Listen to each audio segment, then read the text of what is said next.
yeah. I like it. What's up? What are you doing? What are you wearing? So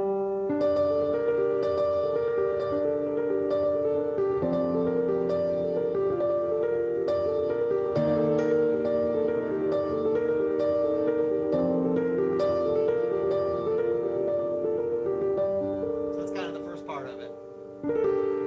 The melody is so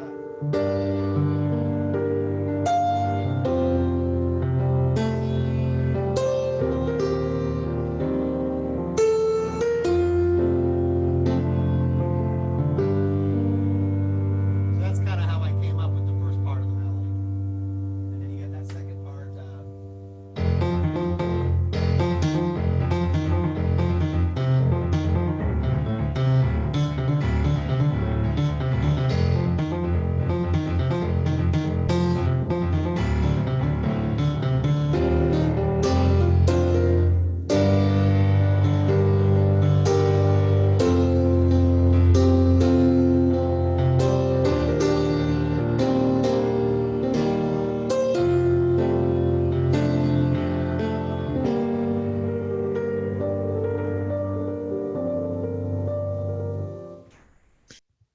Here, try something else.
Hey, everybody, welcome to another Making a Geek. I am Damien DiCarlo. Today's guest is a talented composer in the art of music and the avant-garde. He is considered to be one of the Northwest's finest when it comes to jazz.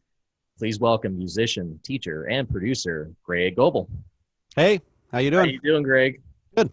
How Good are to you? get you. Pretty good. You know, it's just been another day in quarantine. No doubt it's been tough on everyone in the industry, especially out in Portland. I know that out there's the scene when it comes to doing stuff like what you do. But first of all, I'd like to know how you and your wife are doing during the pandemic. How are you guys holding up?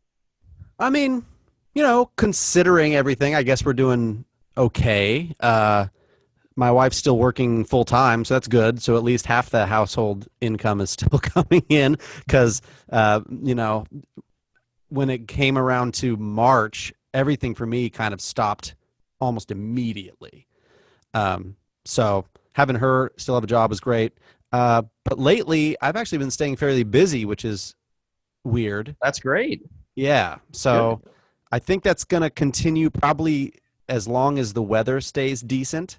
And then when the weather starts getting bad up here in Portland, because I've been doing some outdoor performances and stuff like that, that's all going to go away. So we'll see what happens. But right now, I can't complain considering. Now, by bad, let's define this for a minute because Yes, because you're in Southern California. You don't ever see Southern that. California, bad weather is. I think it's sprinkling outside. That's bad weather. But it's like in Portland, bad weather, like just a monsoon.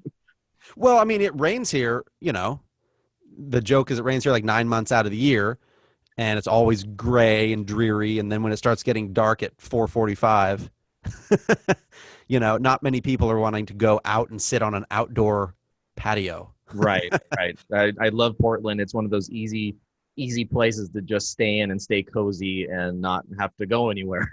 Yeah, for most of the year. Although right now it's been hot up here, so Yeah, well, yeah, especially right now here in Southern California, that's just a nightmare. So anyway, I don't want to bore my audience with more of Portland and Weather weather talk, but so going into music, I'm glad that you're on the show. Thank you for being on the show. I want to geek out a little bit on music.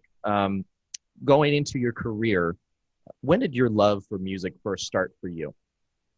well, I started taking piano lessons when I was 4. Just the typical like little kid piano lessons that parents put their kids in. And fortunately for me, looking back in hindsight, my teacher was really good with students who were that young. So I think she really developed a love of music in me from the time I was really little.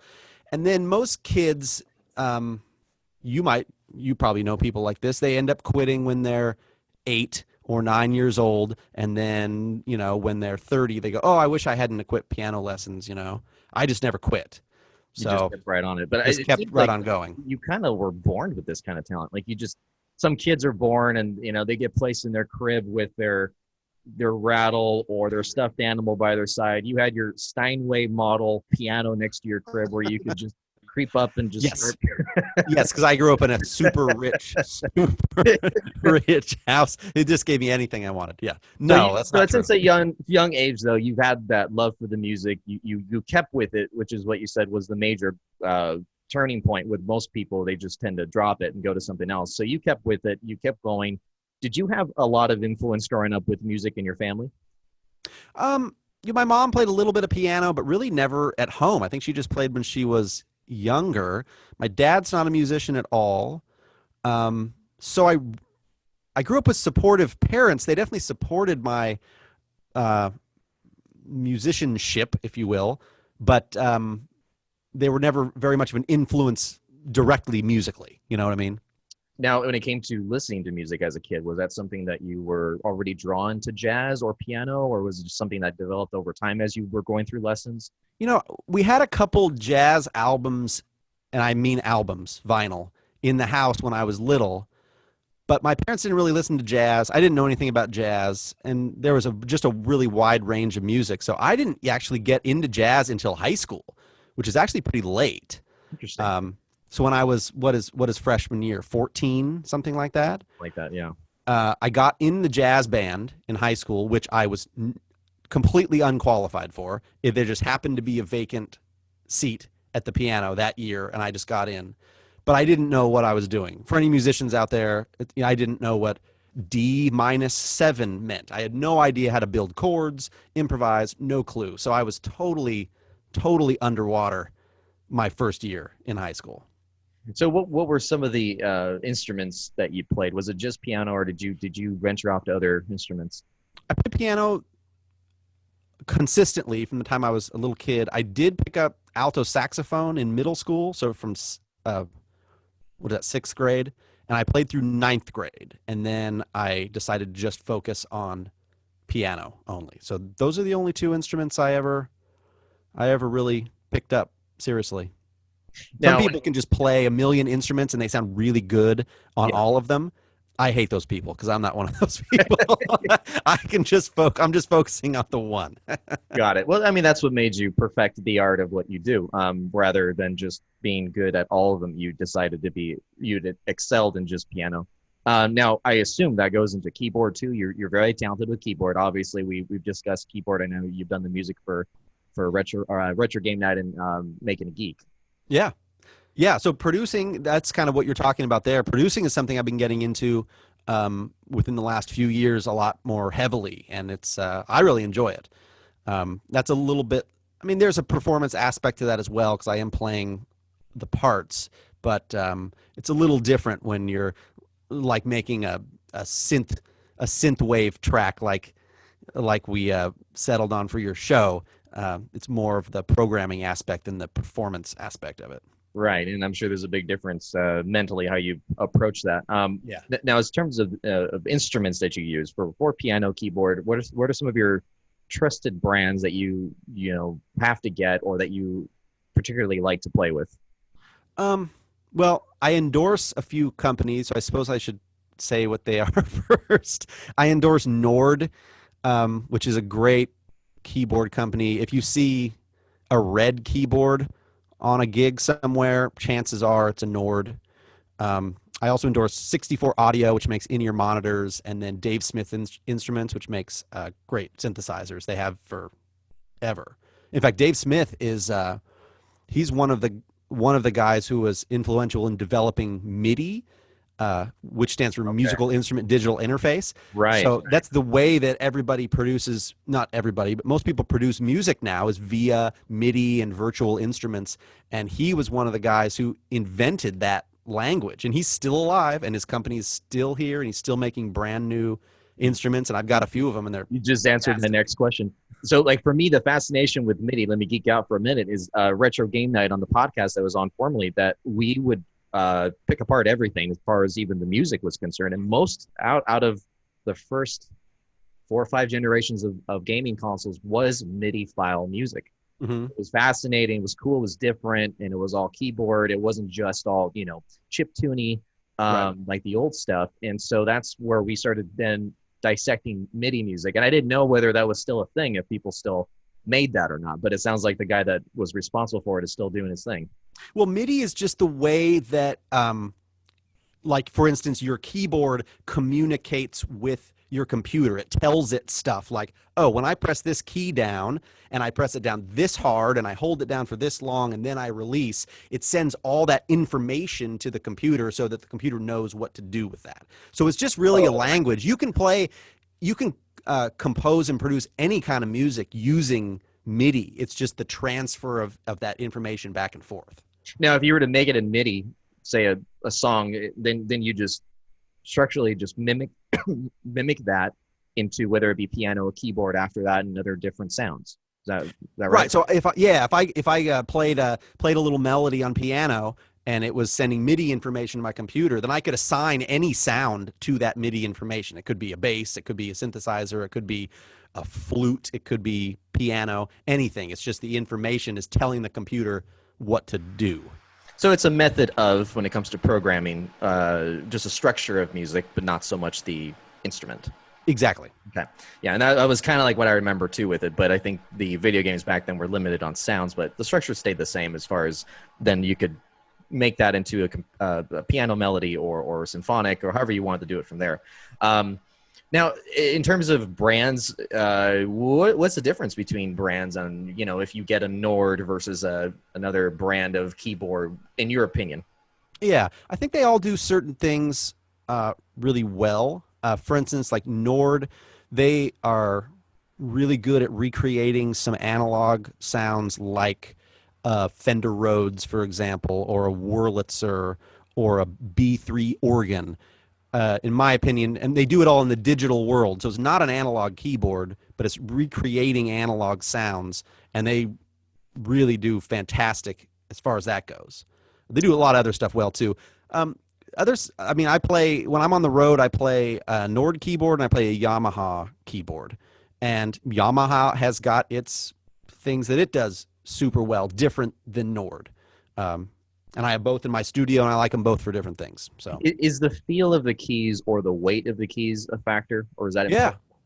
Yeah, it is for me because I'm a piano player. That's how I came up, is playing acoustic piano. There's some people who come up playing, and they might be playing an organ or a synth kind of keys that are not weighted.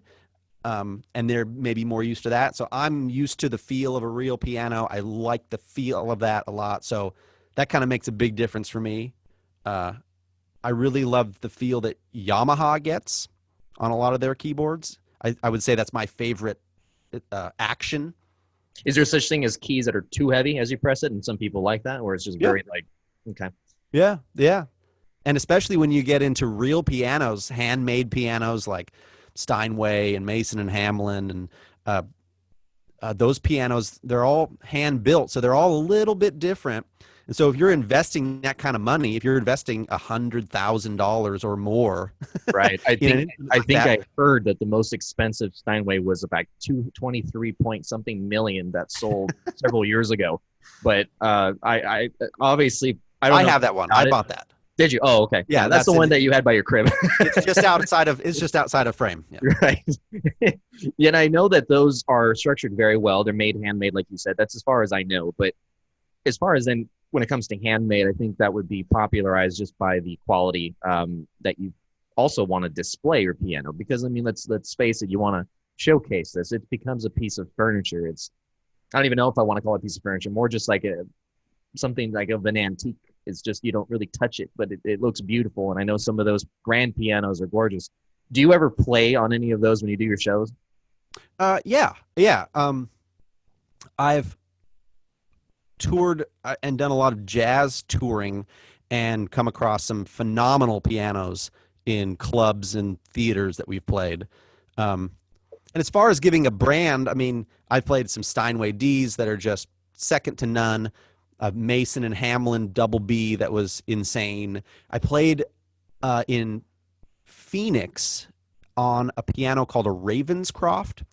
The builder of this piano, I think his name's Bob Ravenscroft.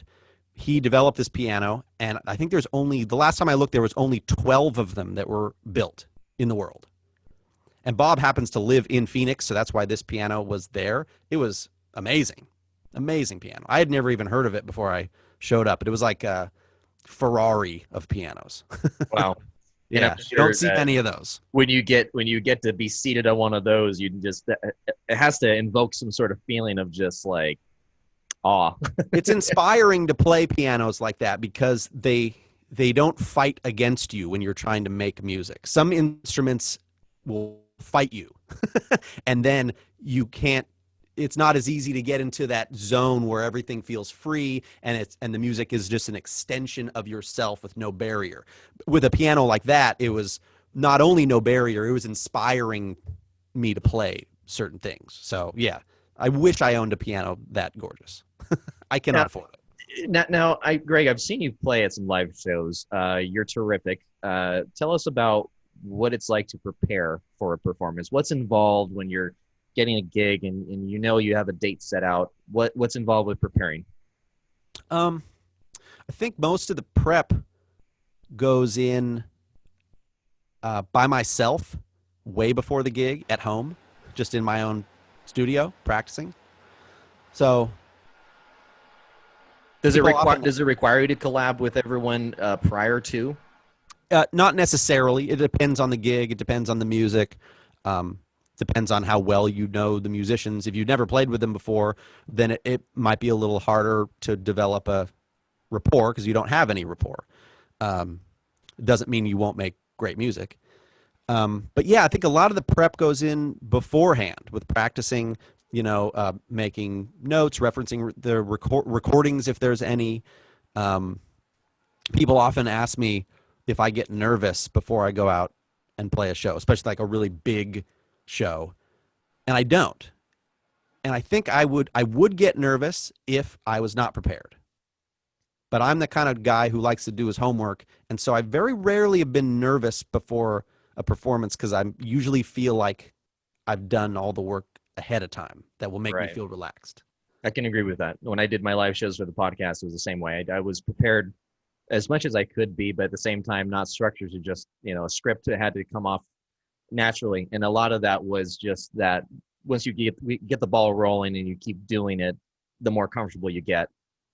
Sure. Now, as far as then your, say you're performing with someone that you've performed with many times over, how great is that chemistry between you two musically? Does that make such a big difference versus the guy that is a great musician and you get the presence of being with him? Yeah, absolutely. I have a friend of mine that we've been playing music together for I want to say 17 years straight now, and we still play together at least 3 times a week. And the musical rapport that we have is almost like telepathy.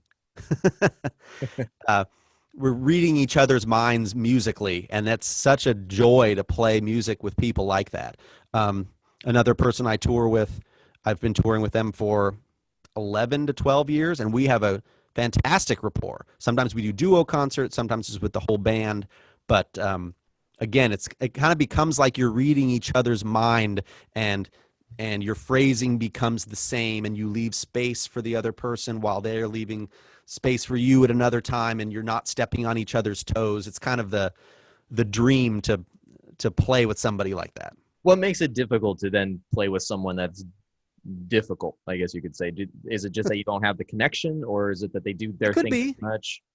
It could be. I mean, I've played with musicians who are fantastic, and there doesn't seem to be a hookup. And then I've played with musicians who are totally unknown, but they're listening really well, and they're willing to keep their ego out of the music and just serve the music. And that's when the best music happens. Right. So if you take your ego out of it, then it becomes more natural, and you remember that you're playing suddenly not just you in the spotlight, but collectively you as a group. Yeah. Sometimes the best thing for you to do, if you can get to the point in your musicality where you can almost back up and view everything from a distance, even while you're playing, sometimes you realize, oh, the best thing for the music at this point, especially improvised music, since it's not going to be the same every night, is maybe for me not to play. And that really, you Just really back have to off take a little. Yeah. You really have to take your ego out of it and say, oh, it's not time for me to show off and play all my hot licks. The best thing for the music is for me to chill out, maybe completely lay out. But that's the best kind of musician, in my opinion. That's a really mature way to look at it. It's hard to get there. Right. No, I strangely enough, I know what you're saying, even though I don't know what you do, like, to a T. But I think a lot of that has to do with too much of a good thing could be a little monotonous. So I think at this point you're sprinkling in what you know you're good at, but not oversaturating your audience with what you are good at. Yeah, I see what you mean. That makes sense. Yeah, and also just feeling like you don't have to hog the spotlight 100% of the time. Right. Now, I know you've toured in many places, or maybe you've gone around the world twice over. Where have you toured exactly that you can recall? Well, I mean, I've toured on every continent except for Australia and Africa. So a lot of touring in, Canada, the United States, obviously, Mexico. I've been to Chile, Argentina, and then, let's see, Japan, China, Thailand, and then all over Europe, almost every country in Europe. What are your top 3 hands down favorite crowd to play for when you go back? It's funny. One of the ones that stands out is when we've been to Japan a few times, in Tokyo, and the people in Japan, maybe because of the culture, they don't really give it up for you during the show. Meaning, like, in between tunes, they don't just go crazy. Right. But I think that's just their way of being polite and showing respect. But the way that they react after the show, the way that they treat the musicians, their complete competency when they're setting up the show, the crew, is just amazing. I've never experienced anything like that in any other country. I've experienced great treatment in other countries, but that was really a unique audience to play for. It was great. I've heard that before by a few musicians that have toured. For some reason, Japan was the go-to, and I think it's what you said, that they kind of respect the moment, not so much make a big scene out of it. Does the crowd ever distract you, like, in any way, in any other performances? Do they distract, or are you just in the zone the whole time? I try to be in the zone.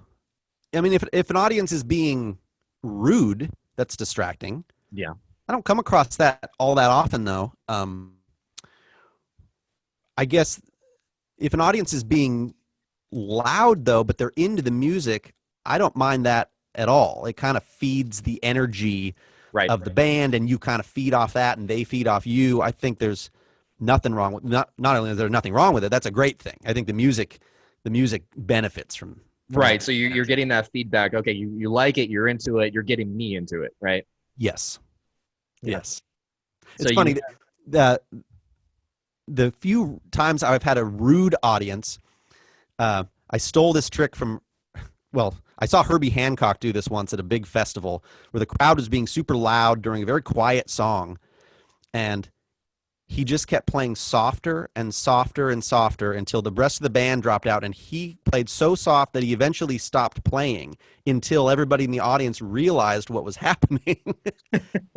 And then he started playing again. And I stole that not that long ago, maybe less than a year ago. I was playing a small club, and somebody was right in the front row just jabbering away during a ballad, just completely clueless. So I just was like, I'm gonna steal Herbie's trick.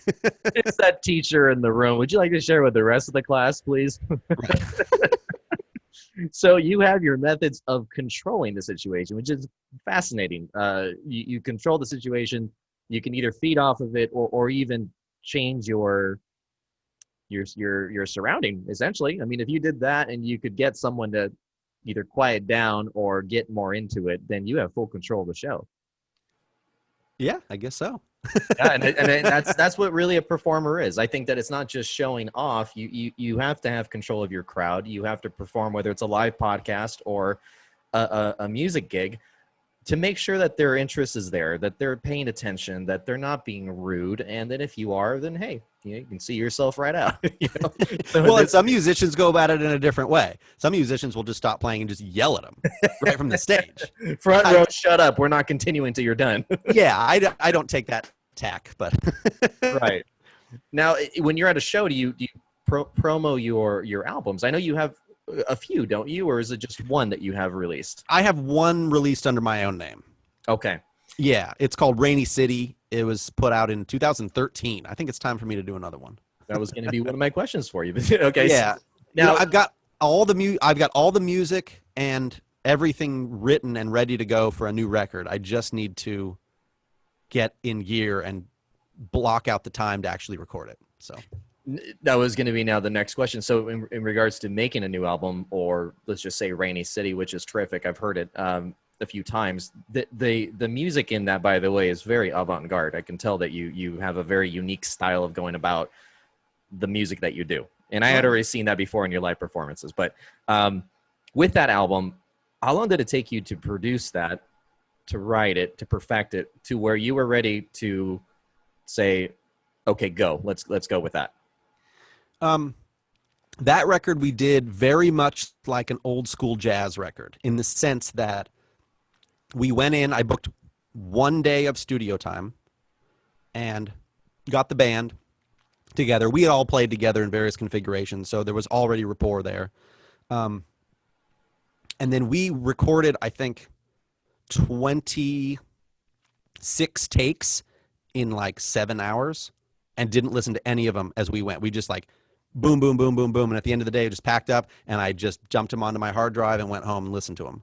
Right. So that's way different than producing like a pop record where you're multi-tracking everybody on different days and then you're going through and nitpicking every little thing. This was very much like a jazz record, and whatever came out that day, that's what came out, right? Right. And jazz typically is that way, isn't it? Or am I wrong? It's kind of just let it roll and see what happens. There's a lot of improvisation, sure. But there's a fair amount of albums that you have probably heard that you don't even know that there are a bunch of edits on there. And it's kind of like chopped up and Frankenstein together to make Right. the perfect cut.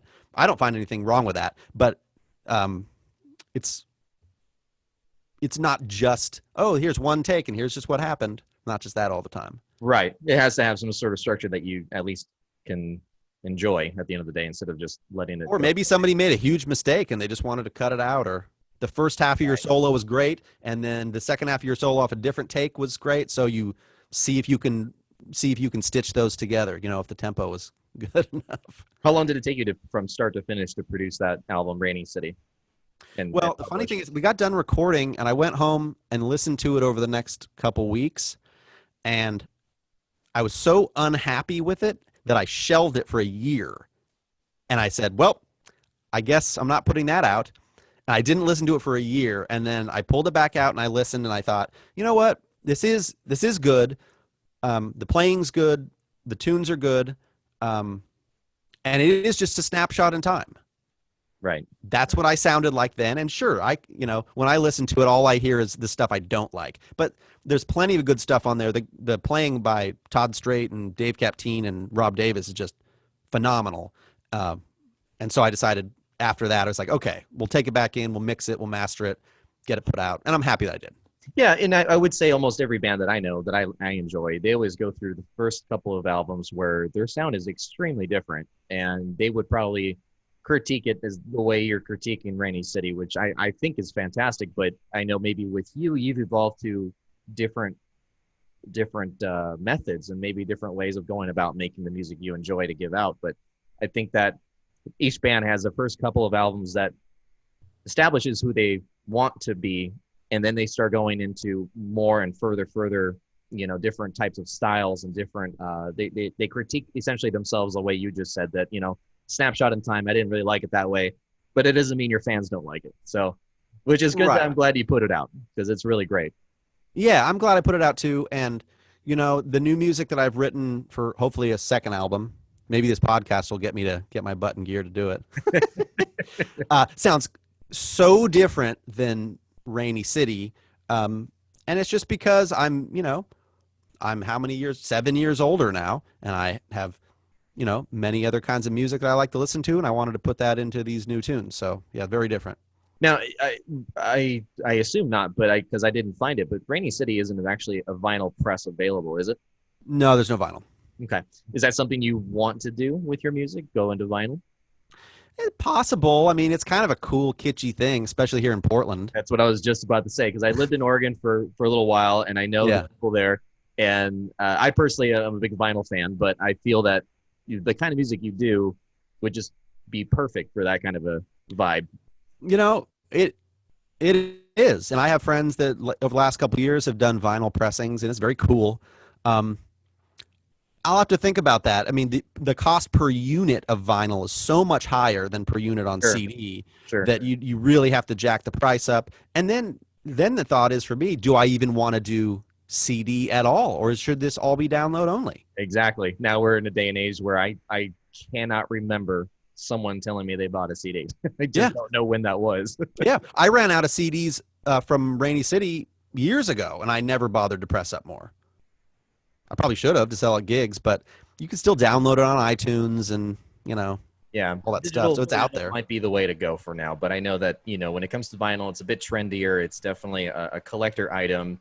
And I think maybe as you produce more albums, maybe you'll find the one that you really want to go into that realm. Because I mean, vinyl is just to me that special way of exploiting the album that has either been the most favored or the one that you treasure the most. Yeah. Well, maybe if I get a couple more under my belt, I'll think about repressing them on vinyl. Now, as far as music that you listen to, what is it that you like personally when you're not listening to yourself being absolutely awesome? Well, I like a lot of different kinds of music. I think I've said this often that I think there's good music in every genre, whether or not that's country music or jazz or death metal or classical. There's also bad music in every genre, but I try to keep my mind open. I don't think that I'm a jazz snob, that I just think jazz is the only game in town. Certainly not. It's funny. I try to listen to a lot of kinds of music, but since I play and produce music for a living, when I'm just traveling or driving my car to the grocery store, I usually listen to podcasts or nothing at all. So what you're saying is you listen to Retro Game Night and Making a Geek podcast. Absolutely. Those are the only two. 24/7. Salute. Yeah, that podcast is right now the thing where it's free, it's easy, it's quick, and if you have a subject worth talking about, you'll grab the interest of anyone within that hour to 2-hour commute at least. You'll get that, and then you get the hardcore fans and geeks that are into then like what I talk about with pop culture and things like that will be more religious about it. But podcast is just that way to go now, where it's just it's so readily available, so simple, and there's just so many genres of music out there that to me it sometimes feels overwhelming to figure out, like, I haven't heard music in a good couple of months. Where do I start again? Who's the new band? Who's the one that I used to like? Oh, they produced 5 albums since then. Like, okay, I have to keep up. So I can see why some people would go to that. Growing up, though, were there any particular influences for you musically as far as artists? Yeah. When I first started learning jazz in high school, I went to a record store and I randomly bought a record just because it had a piano player on it and it was jazz. I didn't know any names of anybody. So I took this record home and really liked it. Turns out it was an Oscar Peterson record with his classic trio with Ray Brown, Ed Thigpen, and it was called Oscar Peterson Trio +1 with Clark Terry, who's a great trumpet flugelhorn player. Still one of my favorite jazz records. I got so lucky for picking that record. I could have easily picked Kenny G Silhouette and not known the difference in the record store. But I picked that Oscar Peterson record. So that was my first kind of like intro into jazz, which was great. And I love Oscar Peterson. I've never tried to sound like Oscar Peterson. My biggest influence on piano is by far Keith Jarrett. I don't know if you're familiar with that name. No. But in the jazz world, he's revered as one of the greatest living improvisers. And I agree with that statement. I've seen him multiple times. Hearing Keith was just jaw-dropping and eye-opening for me. I never knew that jazz piano could sound like that, and I still love listening to Keith records, whether or not they're his quartet from the 70s or his standards trio or solo records. It's just amazing.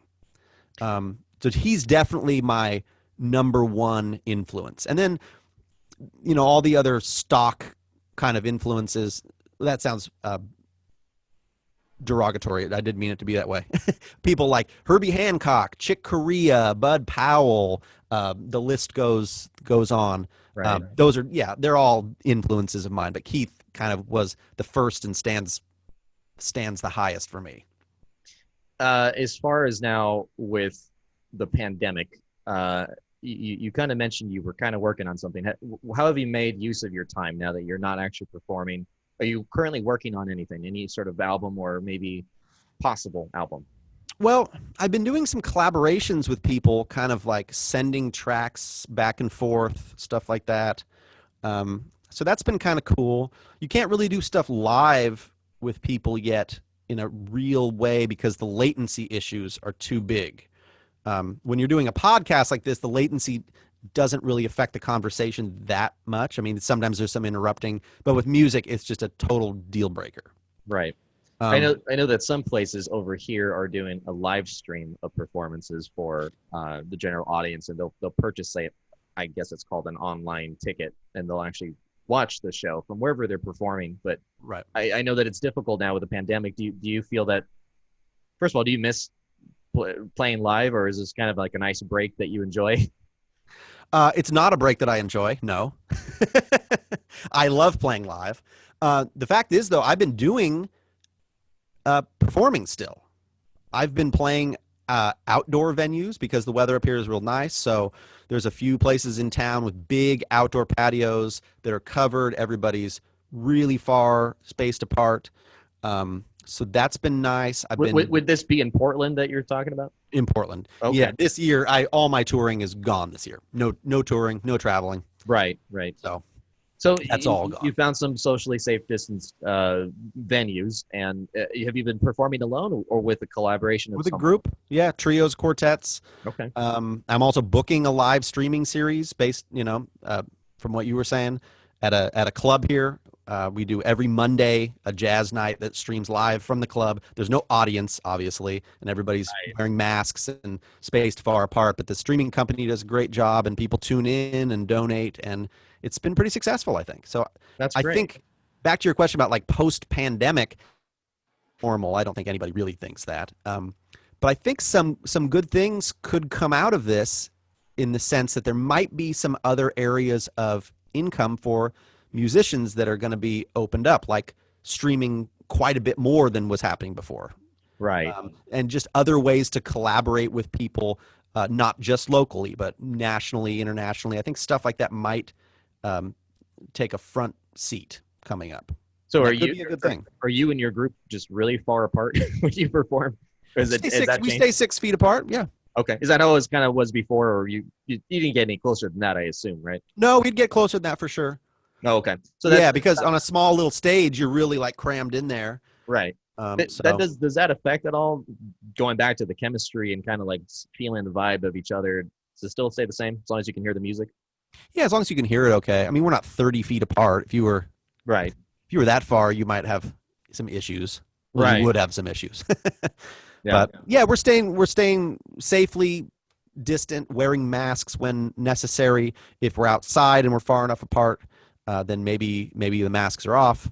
But yeah, I feel like everybody's taking it pretty seriously when we are performing, which is good. That's fantastic. Yeah, you want to stay safe, especially during these very strange times with being distant from each other. But at the same time, you can still go do things like this, which is nice because you can kind of feel that the world isn't so abnormal. You can do somewhat of a normal thing, which we used to do and take for granted. I know for me, I miss going to concerts. I miss going to live shows where I could just go and show up if I felt like it. Now it's just a bit of more of a careful, you think twice about whether you should go somewhere. So you need to be careful at all times. Yeah, Now, for sure. Now I know that you teach, Greg. We talked about that before. Tell me a little bit about what you did. I mean, are you currently teaching music, or is that taken on the sideline a little bit? I'm teaching still. I do it all online, like via Skype or FaceTime or Zoom, which is, not ideal, but I find that the lessons I've been having with my students are really productive still, and people seem to really enjoy it. I've actually had a few people hit me up after the pandemic started to start taking lessons, knowing full well it would be only online. So yeah. And at least you get to keep doing that too. But I know that it's just a little difficult, most likely, to be able to, you can only go so far when it's online. I know teachers are having a hard time when they do that, because being close to the student makes a huge difference to be able to physically show how to operate or to go through problem solving or anything like that. But, you do the best you can. And obviously we're getting kind of good at Zoom meetings and Skype and trying to do our best to explain better what we're talking about, or whether you're performing, those kind of things. Right. If I had beginner students, it would be so difficult to do it online only. I don't have any beginner students, so I think for me it might be a little easier because I'm not having to maybe physically show them how to hold their hand, or you know what I mean? We're talking a lot of conceptual based stuff. And so I think that makes it an easier job for me. I know some people who are teaching online and they have like a beginning student on violin, let's say. How do you show them how to hold it and how to hold the bow on Zoom? I can't imagine how difficult that would be. It's got to be difficult, but Yeah. we're doing the best we can with what we have, and I'm sure that everyone's gonna, by the end of this pandemic, be very good at online calls. Yeah. Now, with the awesome music that you made for Making a Geek, is this something that you would like to venture into? Something that you would consider going into that kind of style music, whether it be live or a next studio recording? It's funny that you say that, because before we talked about doing the theme to your show, I had already done some production that was kind of in that vein, not completely synthwave, but kind of that 80s retro feel behind some hip hop tracks that I produced. And then we talked, and then since then I've actually produced a few other synthwave tracks, and I've done some stuff, some personal projects where I've been writing some stuff that's kind of that synth-based stuff. So it's funny that you asked that, because I've already been doing it. So now, do you ever think of maybe making an album just of that, or is it not enough to make a full production like that for you? I have thought about doing that. In fact, I'm kind of under the radar. I'm kind of working on a 5-song EP of some synthwave, some synth pop kind of stuff. There you go. So we'll see when and if that comes to light. I'm Right. kind of collaborating with a couple of other singers in Portland and gonna maybe have a bunch of guest singers on these songs. So it could be fun. Be something completely different for me. Right. And when I initially made the theme song for Retro Game Night, it was just chip tune. And for me, that was, while it sounds like an extremely simple theme song, it was actually very difficult to make just because chip tuning is not easy. And I had to kind of learn from square one specifically for making a theme for it because I knew I wanted to sound that way. I didn't want to use another song from a video game. I wanted to be something original. But Yeah. but with what you do, it seems just all freehand, all just, you're in that moment, whereas what I was just kind of experimenting with was more just patterns and dots on the screen. And that's fine. I think I have the luxury of being a performing musician and then also being a piano player specifically means that you've kind of got a leg up on a lot of people in the studio environment because I can play all the parts on piano and I am proficient at that instrument. So it makes it a little easier. Doing all that stuff from scratch is not a big deal for a keyboard player. Before we go, fast forward post-pandemic, where do you see yourself going with your music now that you've had some time to do what you're still doing? You have developed that appreciation for performing again. You're dying to get back to normal. Where do you see yourself going, after a couple of years of post-pandemic? Well, I mean, I'm hoping to get back to touring. I really do like touring and traveling. Plus, it's good for my income. You always make more money not in your own city. Yeah. But I do really enjoy that. And then, I was performing so much right before the pandemic that to go from that to zero was a big shock. So I'm hoping at some point to get back to at least, what I was doing before, which is 5 or 6 nights a week playing gigs. That would be really great just because I know I'm getting this vision of people getting back to normal after everything. And I think it's just going to be such a great gig, that first gig that you get back where everything's just back to normal. Everyone's just back doing what they're doing. And you get to be in that vibe of back to normality. And they're feeling it too. I think you're going to have a couple years of performing that are going to be fantastic. And your crowd's going to be so into it because they're just happy to be there in the moment. I sure hope so, because live music is a hard way to make a living. And I think if people do take it for granted, then people just don't come out. And I think now it's really shown people that, oh, I really missed that. I should have been doing that more often, and they're really showing up for stuff. When stuff does happen now, people are showing up, and then hopefully even more so when back to some semblance of normal where you don't have to wear a mask in a tiny jazz club. Absolutely. Well, I like I said, I've seen you a few times. Definitely pick up Rainy City, really great. But before we go, Greg, where can folks find you? My website is www.greggoebelmusic.com. So GREGGOEBEL music.com. So there I've got a bunch of videos, teaching tutorials, other production kind of stuff, so you can hear various things of my own performing and also kind of stuff that I've been producing. You can also contact me through there. But then all the other typical stuff: Facebook, Instagram, Twitter. So Fantastic. you can follow me on all those. And you can find me at Damien_DeCarlo, also at MakingAGeek_podcast. Greg, thank you so much for being on the show. I wish you and your wife well. Stay safe during the pandemic. Don't go out for anything unless it's just for music. Hey, thanks for having me. Good to see you too. Hope you're doing well. Don't forget to hit subscribe and that little bell on this channel for more cool content. Until next time, everybody, keep calm and geek out. Good night, everybody.